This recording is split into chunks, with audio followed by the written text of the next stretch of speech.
Hi there, welcome to Red Sunset Farms. I'm Dave Graybill. I'm a dairy farmer. We milk 60 cows and we farm 400 acres in central Pennsylvania. We also plant buckwheat, which is a pollinator, and we plant sunflowers, which are pollinators. And it all fits into the fact that we have 30 beehives.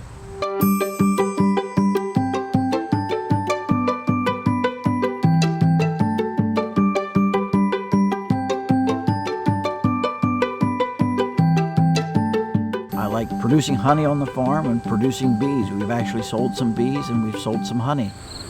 Nearly there. Guaranteed that's goldenrod honey. I can smell it. It has to help our crops, and it probably helps our neighbors' crops also to have that many beehives and that many pollinators, because each one of those hives probably has 50,000 bees in it.